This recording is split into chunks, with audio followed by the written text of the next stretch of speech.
God is doing miracles in our presence. Yeah. I have witnessed the healing power of the Spirit of God physically in people's lives. Yeah. I have watched things that make my heart question, what did I ever believe before? The miracles that we're talking about are not quiet little miracles.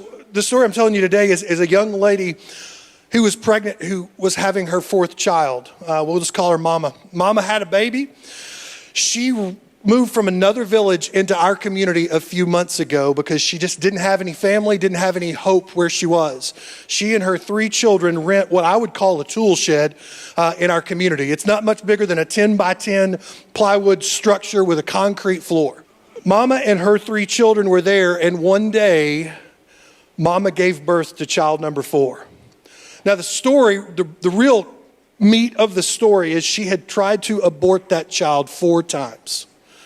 She'd gone to the local voodoo temple and had drank 2 different kinds of mixtures to get rid of the child. She had had 2 different shots from people who said, we can help you get rid of this child. And the whole reason was she had no hope for what this child was going to do in life.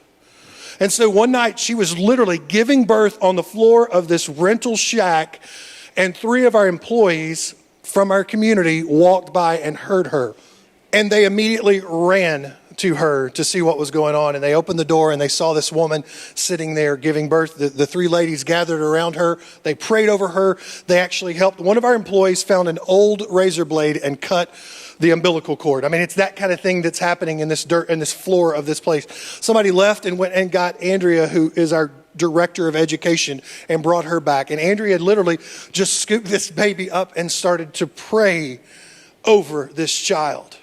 And she went then and left and went and got my wife, Missy, and brought her back and said, Missy, we got to help this family. And they walked in and they started talking to Mama, and Mama said, please take this child. I don't want it. I don't know if you know what desperate means, but that's desperate. Yeah. Take this child. I can't do anything, because that's the way a lot of Haitians have been conditioned to deal with things. You can't do it. Let someone else do it for you. And so Missy asked the question. She really doesn't play around. Do you want this baby, yes or no? And Mama choked up and she just said, I don't know what else to do. I can't feed my other kids. How am I going to feed this child? So Missy left. About 5 minutes later, she came back with a bag of rice and a bag of beans and some cooking oil. Okay, that excuse is gone. You're not going to go hungry as long as we're here. What do you really want to do with this child? And Mama just looked at her and said, I don't know what else to do. I don't know. What are you people doing? Why would you do this? And Missy's response was real simple. It's what God's called us to do. The Spirit of God tells us to tell you of His greatness. Jesus met not only spiritual needs, but physical needs as well. Yeah. The next day, Mama came and sat out front of the community center with the baby all wrapped up. And she said, I'm keeping this baby. Yeah. And I don't know why, but you people are different. And I want you to know that my daughter is going to be special for the rest of her days. So that little baby that you see right there, she has been named Christla. To us, it's just kind of a cool little name. It's probably means something special in Creole. Well, it does mean something. In Creole, it means Christ here. Yeah. Yeah. So for the rest of her days, she will be known as Christ here. Yeah. And so she's got a long way to go. Mama and baby checked out at the clinic and everything's great.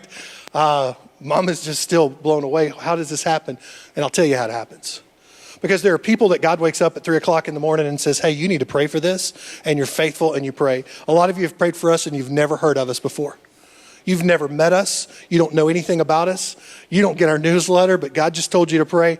This is what you're praying for. Yeah.